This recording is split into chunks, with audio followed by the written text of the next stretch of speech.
मेरे पूरे जिस्म पर एलर्जी हो गई। डॉक्टर ने एक दवाई दी थी जिसे पूरे जिस्म पर लगानी थी। शाम होते ही ससुर अपना मोबाइल मेरे कमरे में चार्जिंग पर लगा जाते और अगले दिन छत पर बैठकर घंटों मोबाइल पर कुछ देखते रहते। ससुर की हरकतें भी अजीब हो गई थी। एक रात जैसे ही ससुर मोबाइल चार्जिंग पर लगा कर गए तो मैं शर्म से पानी पानी हो गई। मोबाइल में तो मेरे जिस्म पर एलर्जी हो गई थी। डॉक्टर ने मुझे जिस्म पर लगाने के लिए दवाई दी थी जिसे पूरे जिस्म पर लगाना था। अजीब बात यह थी कि मैंने जब से दवाई लगाना शुरू की थी तब से ससुर अपना मोबाइल मेरे कमरे में चार्जिंग पर लगा जाते थे। एक रोज़ जब ससुर मोबाइल चार्जिंग पर लगाने मेरे कमरे में आए तो मैं अलमारी के अंदर से कपड़े निकाल रही थी। दरवाजे पर आवाज़ आई तो मैंने अलमारी से बाहर झाँक कर देखा तो ससुर मोबाइल और चार्जर लेकर स्विच के पास खड़े उस मोबाइल को चार्जिंग पर लगा रहे थे। मैंने पूछा कि अब आपके कमरे के तारों में कोई मसला हो गया है तो एक लम्हे ही उन्होंने मुझे देखा। उनके चेहरे का रंग एकदम फीका पड़ गया था और वह गुस्से से बोले कि जो काम कर रही हो उसे खामोशी से करो, सवाल जवाब करने की ज़रूरत नहीं है। ससुर का इतना सख्त लहजा देखकर मैं हैरान रह गई थी और मैंने कुछ नहीं कहा। मैं अपने काम में मसरूफ़ हो गई। ससुर मोबाइल चार्जिंग पर लगाकर जा चुके थे। मैंने कपड़े समेटकर एक जोड़ा निकाल लिया और बाथरूम चली गई। कपड़े बदलकर मैं कमरे से बाहर निकली तो बाहर से ससुर की चाय की आवाज़ आई। मैंने बाल बांधे और गहरी सांस लेकर कमरे से बाहर निकलकर सीधा किचन में आ गई और पति के लिए, सास ससुर के लिए चाय चढ़ाकर बाकी के बर्तन धोकर अपनी जगह पर रख दिए। ससुर का चंद लम्हे पहले वाला रवैया अंदर ही अंदर मुझे तकलीफ़ भी दे रहा था, लेकिन मैं चुप करके वहीं खड़ी होकर चाय बनाती रही और फिर चाय कपों में डालकर बाहर लॉन में ही ले आई। चाय सबको देकर मैं भी वहीं कुर्सी पर बैठ गई थी, लेकिन चंद लम्हों बाद ही मुझे हैरत का झटका लगा। वाह बेटा, चाय तो बहुत खूब बनाई है तुमने, मज़ा आ गया। भाई बच्ची के हाथ में खूब जायका है।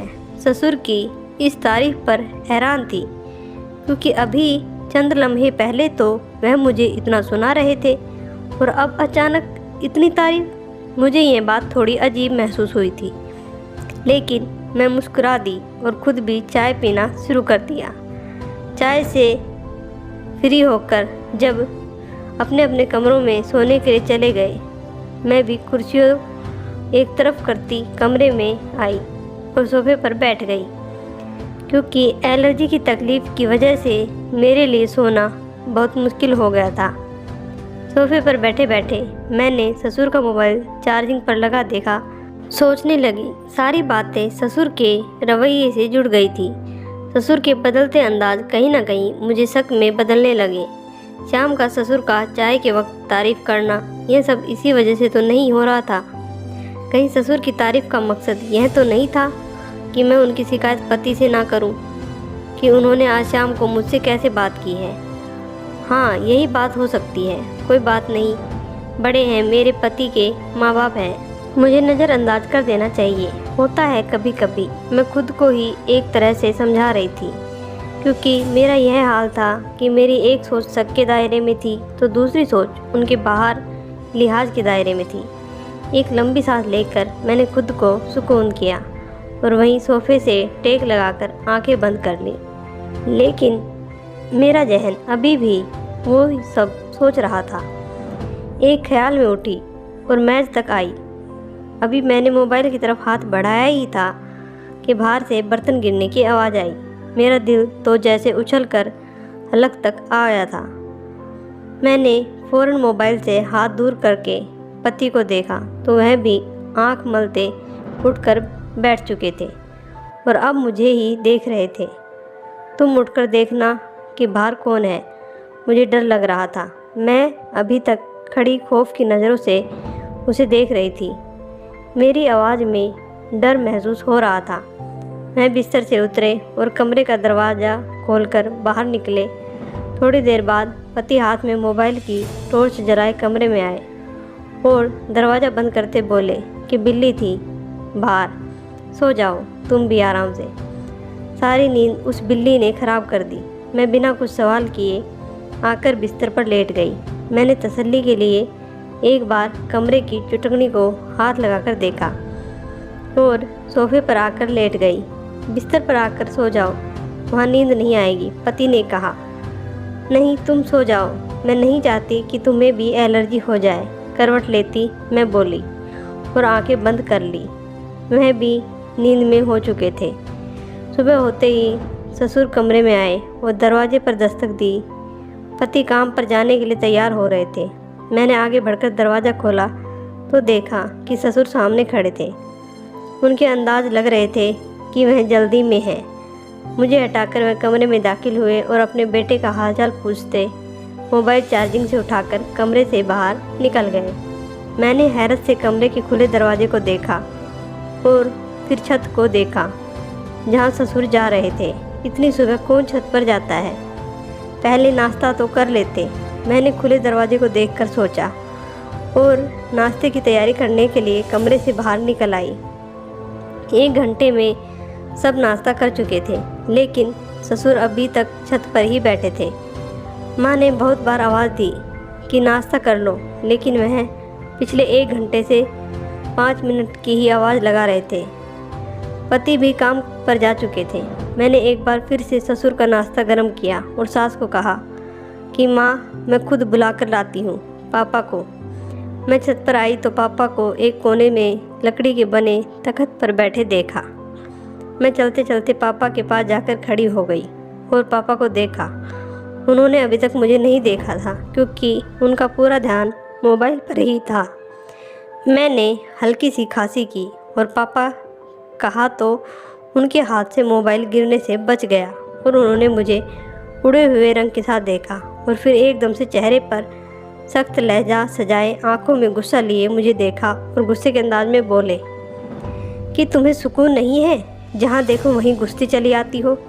तुम्हारे बाप का घर नहीं है, समझी? मेरा घर है। इंसान को 2 मिनट भी सुकून से अकेला नहीं छोड़ सकते। ससुर की आवाज़ कितनी ऊंची थी कि आसपास खेतों पर खेलते बच्चे भी मेरी तरफ देख रहे थे तो कभी ससुर की तरफ देख रहे थे। इतनी बेइज्जती के बाद मेरी आंखें पानी से भरने लगी थी। मैं वहाँ से जल्दी से पलटी और तेज़ी से नीचे से भागती हुई सीधा अपने कमरे में आकर बाथरूम में घुस गई। मेरा चेहरा रोने वाला हो चुका था तो इसलिए मैंने ठंडे पानी के छींटे चेहरे पर मारे और खुद का अक्स आईने में देखा। चंद ही दिनों में मैं ससुर के इस रवैये से तंग आ गई थी। वहीं खड़े खड़े मैंने भी ससुर के किसी भी काम में दखल ना देने का फैसला किया और तौलिए से चेहरा साफ करती कमरे से बाहर निकल आई। ससुर अभी तक छत पर बैठे थे और अब सास को वहीं नाश्ता लाने की आवाज़ लगा रहे थे, लेकिन सास कहाँ इतनी सीढ़ियाँ चढ़कर ऊपर जाती। इसलिए मैंने कहा कि माँ मैं दे आती हूँ, लेकिन माँ ने कहा कि मैं खुद चली जाती हूँ। उनका मिजाज आज कुछ ठीक नहीं लग रहा है, कहीं तुझे कुछ सुना ना दे। माँ ने बात तो ठीक ही की थी। मुझे भी अब इतनी हिम्मत नहीं थी कि मैं ससुर की कड़वी बातें सुनती। लोगों के घरों में सास होती है जो बहुओं को ताने मारती है और गुस्सा करती है, लेकिन यहाँ तो ससुर ही बिगड़े हुए थे। खैर, मैं ऐसी बातें सोचकर वक्त जाया नहीं कर सकती थी, इसलिए हर ख्याल को जहन से निकाल दिया और काम में जुट गई। थोड़ी देर बाद सास नीचे आई और खामोशी से पलंग पर बैठ गई। मैंने झाड़ू लगाते हुए सास को देखा तो मैं थोड़ी सी मुस्कुरा कर उठी। सास जब भी मुझे देखकर मुस्कुराती थी तो मुझे लगता था कि वह कोई गहरी बात है जो मुझसे छुपा कर बैठी है। मैंने भी मुस्कुराकर सास को देखा और फिर से अपने काम में मसरूफ़ हो गई। आज तो काम ख़त्म होने का नाम ही नहीं ले रहा था। घर की सफाई के बाद मैंने मशीन लगाई और सारे कपड़े धोकर एक टब में डालकर छत की तरफ आई, लेकिन मेरे कदम वहीं थम से गए थे क्योंकि ससुर अभी तक छत पर बैठे थे। अगर फिर से मुझे छत पर देख लिया तो गुस्सा करेंगे। मैंने टब वहीं सीढ़ियों के पास रख दिया। इतने में दरवाजे पर दस्तक हुई तो मैंने दरवाज़ा खोला तो सामने ही थका हारा पति खड़ा था। बैग पति से लेकर मैंने कहा मुंह हाथ धो लीजिए और उनके पीछे पीछे ही अंदर चली गई। ये कपड़े यहाँ क्यों पड़े हैं? इसमें वज़न बहुत है। मुझसे छत पर ले जाए नहीं गए इसलिए यहीं पड़े हैं, मैंने तसल्ली में जवाब दिया। तो पति ने कहा मैं कपड़े बदल कर आता हूँ और फिर तुम और मैं चलते हैं, कपड़े डालकर आते हैं। मैं सास के पास बैठकर पति का इंतज़ार करने लग गई। चंद मिनटों में मैं कपड़े बदल कर बाहर आए और टब उठाकर मुझे देखा। अरे बेटा पहले कुछ खा ले फिर डाल देना कपड़े, मम्मी ने उन्हें रोकते हुए कहा था। लेकिन मैं इनकार करते टब पकड़े ऊपर जा चुके थे। मैं भी उनके पीछे पीछे सीढ़ियों पर चढ़ती ऊपर आई तो मैं सामने ससुर को देखकर चौंक गए। शाम के बजाय अब रात का अंधेरा छाने लगा था। लेकिन ऊपर वाला जाने ससुर छत पर सुबह से बैठे क्या देख रहे थे कि नीचे उतरने का नाम ही नहीं ले रहे थे। वो टब जमीन पर रखते हुए ससुर के पास गए और वहीं बैठ गए। मेरे पति ने ससुर के घुटने पर हाथ रखकर पुकारा तो ससुर ने चौंक कर उन्हें देखा और फिर दाएं बाएं गर्दन मोड़ने लगे। अपने चारों तरफ देखा और बोले अरे रात हो गई, पता ही नहीं चला। ससुर ने हैरान लहजे में कहा तो मैंने और पति ने हैरानी नज़रों से ससुर को देखा। आप सुबह से यहाँ बैठे हैं? अरे नहीं, थोड़ी देर पहले ही आया हूँ। मैं क्या इतना बेवकूफ़ हूँ कि इतनी गर्मी में छत पर बैठा रहूँगा? चलो नीचे चलकर खाना खाते हैं, ससुर ने उठते हुए कहा और जेब में मोबाइल डाल दिया। अब चले पापा, बस मैं ये कपड़े डालकर आती हूँ, पति ने भी उठते हुए कहा था और टब से कपड़े निकाल लिए। ससुर दरवाजे तक गए लेकिन फिर मुड़कर मुझे बोले कि बिटिया दवाई लगा रही हो ना ठीक से? जी पापा लगा रही हूँ, मैंने हिचकिचाते हुए बोला और पति को देखा जो अपने बाप की इतनी फिक्रमंदी पर खुश हुआ था, जबकि मैं तो हैरान थी। जो कि ससुर का पल पल बदलता अंदाज मुझे परेशान करने लगा था। मैं बेटे के सामने कुछ और कहते और वैसे इतने गुस्सा करते। मैं 10 मिनट में कपड़े डालकर नीचे आई तो सास ससुर मेज पर बैठे खाना सामने रखे हमारा इंतज़ार कर रहे थे। मम्मी मैं आ रही थी, आपने क्यों लगाया खाना? मैं लगा लेती, कुर्सी पर बैठते हुए मैं बोली तो माँ ने सर हिलाया और बोली कि कोई बात नहीं, सुबह से काम ही कर रही हो तुम। खाने के बाद मैं काम ख़त्म करके कमरे में आई तो ससुर भी कमरे में दाखिल हुए और मोबाइल चार्जिंग पर लगाने लगे। मैंने खामोश नज़र से ससुर को देखा और कपड़े निकालने लग गई। जब ससुर कमरे से बाहर गए तो मैं कपड़े लेती बाथरूम में चले गई। जब कपड़े बदल कर बाहर निकली तो ससुर के मोबाइल पर बेल बज रही थी। मैंने 1-2 बार बेल नज़रअंदाज की कि शायद ससुर खुद आ जाए, लेकिन ससुर नहीं आए। मैंने दरवाजे के पास खड़े होकर ससुर को आवाज़ दी तो सास बोली कि बाथरूम में है। मैंने वहीं खड़े कहा कि मम्मी पापा की कॉल आ रही है, उन्हें कहे कि आकर देख ले। मेरा इतना कहना था कि ससुर घर के किस कोने से इतनी तेज़ी से निकले और मेरे कमरे में दाखिल हुए। ससुर का अंधेधुंध कमरे में दाखिल होने की वजह से मैं उनके साथ गिरने से बच गई, क्योंकि जितनी तेज़ी से ससुर कमरे में दाखिल हुए थे मैं वहीं दरवाजे से चिपकी थी। अंदर आते ही ससुर ने मोबाइल पर आने वाली कॉल अटेंड की और मोबाइल कान से लगाकर मुझे घूर कर देखा। ससुर की घूर कर देखने पर मैं कमरे से बाहर निकल आई और लॉन में पड़ी कुर्सी पर बैठ गई। अंदर कमरे से ससुर की सरगोशियों की आवाज़ आ रही थी। 10 मिनट बाद ससुर कमरे से बाहर निकलते तो मैं उठकर कमरे में चली गई, लेकिन लाख कोशिश के बावजूद एक बार फिर से मैंने ससुर की अजीब हरकतों के बारे में सोचना शुरू कर दिया। मैंने एक नज़र मोबाइल पर डाली और सोफे पर आकर लेट गई।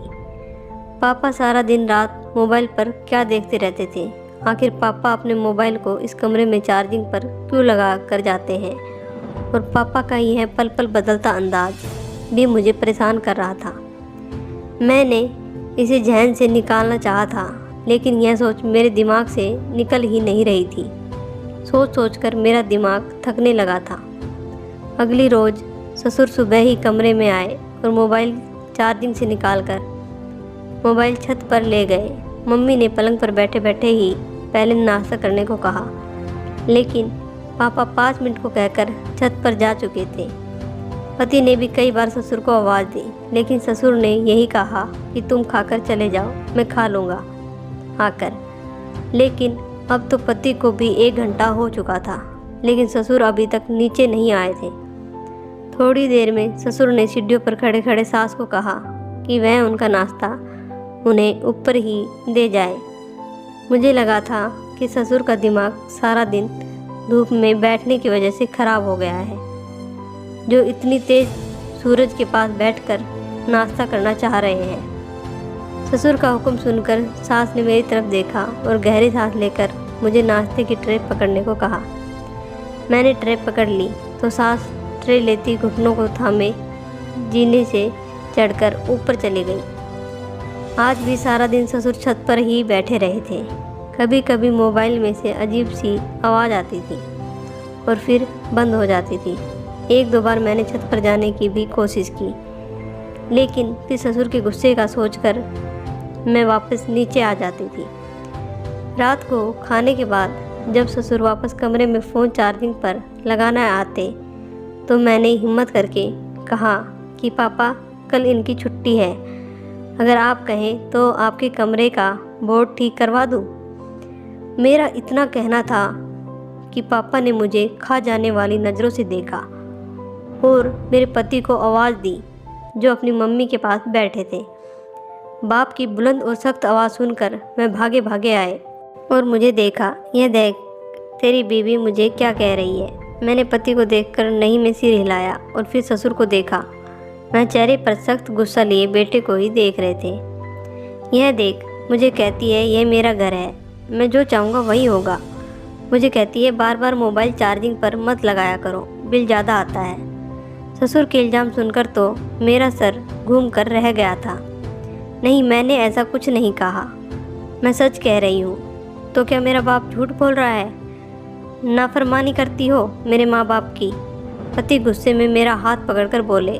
मेरा सर चकरा कर रह गया। शोर की आवाज़ सुनकर सास भी कमरे में आ चुकी थी। पति गुस्से में मुझे देखते देखते दरवाजे को ठोकर मारते कमरे से बाहर निकलते चले गए। मैंने अफसोस और दुख से ससुर को देखा तो वह मुस्कुराकर कमरे से बाहर निकल गए। ऊपर वाला जाने ससुर की इन सब हरकतों के पीछे क्या मकसद था और वह क्यों बात बात पर झूठ बोल रहे थे। मैंने सास को कहा कि मैं ठीक हूँ, आप आराम कीजिए, तो मैं तसल्ली करती अपने कमरे में चली गई और मैं दवाई लगाने के लिए बाथरूम चली गई। मैं कपड़े बदल कर बाहर निकली तो पूरा कमरा खाली था। ससुर ने तो जो सक्का बीज बोना था वह बो दिया था, लेकिन अब मैं यह भी जानती थी कि उसका मेरे और मेरे पति के रिश्ते पर क्या असर पड़ने वाला था। एक लंबी सी सांस करके मैंने फ़ोन उठाया और पति का नंबर डायल किया। बेल जा रही थी, लेकिन वह उठा नहीं रहे थे। मुझे बेहद परेशानी होने लगी थी। मैंने एक बार फिर से कॉल की और यूं ही लगातार कॉल करती रही तब तक जब तक उन्होंने कॉल नहीं उठाई। उठाते ही गुस्से से बोले, क्या मसला है तुम्हारे साथ, क्यों बार बार कॉल कर रही हो? तुम्हें समझ नहीं आता एक बार मुझे तुमसे बात नहीं करनी है। इससे पहले वह फ़ोन बंद कर दे मैं बोल उठी कि घर आ जाओ, मम्मी परेशान है, इतनी रात हो गई है। मेरी बात सुनते ही वह तन कर बोले, नहीं हुई परेशान मम्मी, तुम सबसे पहले मेरे माँ बाप की इज्जत करना सीखो, समझी? तुम क्या चाहते हो, माफ़ी मांगूँ मैं पापा से? तो मैं मांग लूँगी, ठीक है, बात ख़त्म कर दो, मैं बोली और फ़ोन बंद कर दिया। मैं जानती थी अब तो वह लाजमी घर आएंगे, लेकिन क्या मुझे अब वाकई ससुर को माफ़ी मांगनी पड़ेगी? नहीं, हरगिज़ नहीं, मैं क्यों मांगूँ माफ़ी? इस तरह तो हर बार कुछ ऐसा करेंगे जिससे कि मेरा पति मुझसे झगड़े। नहीं, बस बहुत हो गया। अब मुझे ससुर के इस रवैये की वजह मालूम करनी ही हो गई। मैं कोई भी इल्ज़ाम खुद पर बर्दाश्त नहीं कर सकती। अब अगली सुबह जब ससुर कमरे में आए तो मैंने कोई भी सवाल ना किया और ना ही उन्हें देखना मुनासिब समझा। मैं बस मोबाइल चार्जिंग से निकालते हुए बेटे से काम के बारे में बातें करते रहे और फिर चंद मिनटों बाद मोबाइल लेकर छत पर चले गए।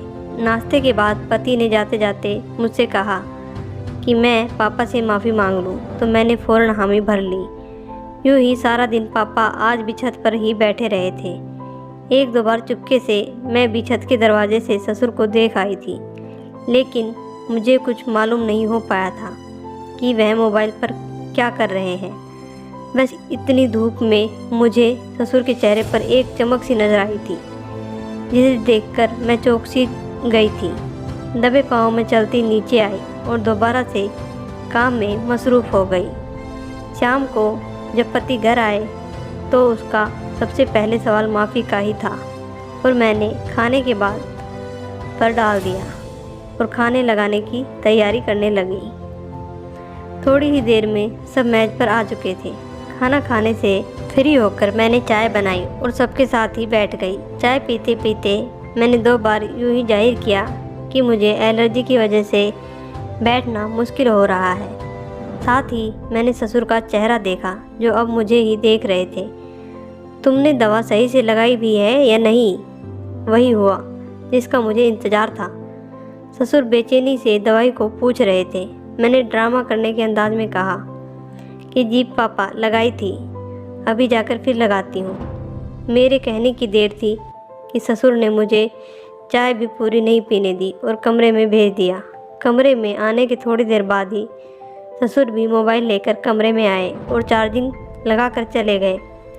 मैंने कपड़े बदल लिए और दवा लगाई बगैर ही बाहर आ गई और एक नज़र कमरे से बाहर देखा। सास ससुर की और पति की आवाज़ें कमरे में से आ रही थी। मैं तेज़ी से मोबाइल की ओर बढ़ी और मोबाइल खोलकर देखा। जैसे ही मैंने मोबाइल खोलकर देखा तो मैं शर्म से पानी पानी हो गई।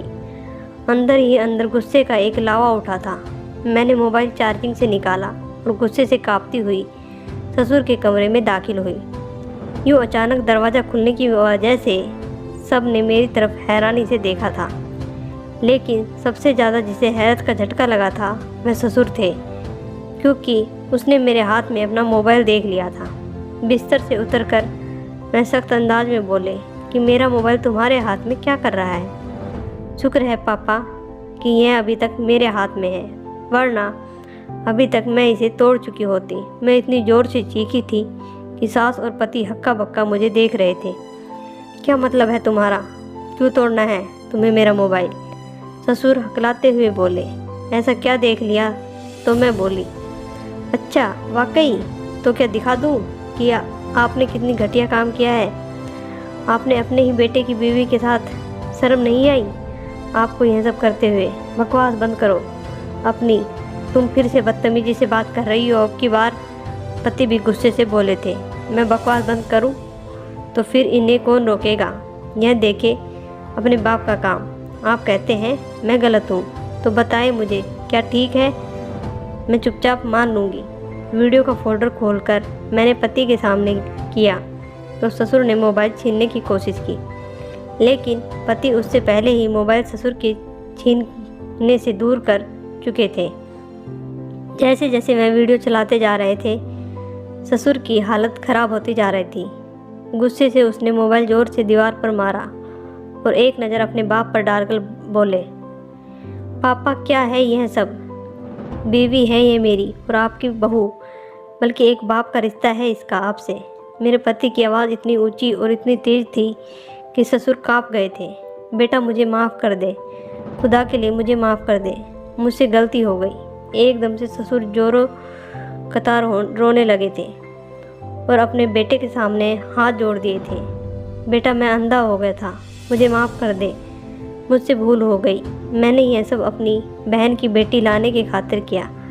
मैं पहले दिन से ही चाहता था कि तेरी फूफो की बेटी हो, मैं तेरे लिए ब्याह कर लाऊं, लेकिन तेरी माँ ने ज़बरदस्ती तेरी शादी अपनी बहन की बेटी से कर दी ताकि उसका भरम कायम रहे। मुझे यह लड़की शुरू दिन से ही नहीं पसंद थी। मैं चाहता था कि वह आए और तेरी फरमाबरदारी करे। यह पढ़ी लिखी थी, तुझे हमसे दूर कर देती, इसलिए मैं चाहता था कि जिसने 2 क्लास पढ़ी है वह आए, ताकि वह दबकर भी रहेगी और तुझे हमसे दूर भी ना करे। इस तरह से मेरी बहन का अरमान भी रह जाता। लेकिन तेरी माँ भी बहुत ज़िद्दी थी और उन्होंने मेरी बात नहीं मानी थी और इसे ब्याह कर ले आई। मैंने भी सोच लिया था कि इसको किसी भी हाल में यहाँ नहीं रहने दूँगा। बस इसलिए ही मैंने इसकी कमज़ोरी का फ़ायदा उठाया और बाकी फलों के साथ उसे एक फल खिला दिया, जिसकी वजह से इसके पूरे जिस्म पर एलर्जी हो गई। फिर मैं इसी डॉक्टर के पास लेकर गया जो मेरा दोस्त था, जिसकी मदद से मैंने दवा की ऐसी जड़ी बूटियाँ मिला दी थी जो इसके जिस्म में जाए और इसे बांध कर दे, ताकि तुम इसे तलाक दे दो और मेरी बहन की बेटी से शादी कर सको। बेटा, मुझे माफ़ कर दो, गलती हो गई मुझसे, बहुत ही शर्मिंदा हूँ। बेटी, तुम भी मुझे माफ़ कर दो। और मैं डर गया था कि उम्र के इस हिस्से में आकर अगर मुझे तेरी माँ छोड़ गई तो मेरा क्या होगा और बदनामी अलग हो जाएगी। लेकिन मेरे पति ने माफ़ तो नहीं किया था और उनसे बस बोलना छोड़ दिया था। अब इसमें साल गुजर जाने के बाद भी मेरी कोई औलाद नहीं है, क्योंकि कहीं ना कहीं जड़ी बूटियों में असर दिखा दिया था और ससुर पछतावे के साथ कुछ नहीं कर सकते थे, जिसने अपने बेटे की खुशियाँ भेंट चढ़ा दी थी। पति का प्यार उस वाक़ये के बाद से कम होने के बजाय बढ़ गया था और उसने मुझसे माफ़ी भी मांगी थी। उसने मेरा यकीन नहीं किया था, लेकिन आप सब सही थे। लेकिन फिर भी कहीं ना कहीं हमारे दिल में आज औलाद ना होने का दुख ज़रूर था। महज रिश्ते बनाए रखने की वजह से औलाद की खुशियाँ नज़रअंदाज करके इस पर अपनी मर्जी करना ठीक है। अपने ख्याल में ससुर ने जो किया गलत किया।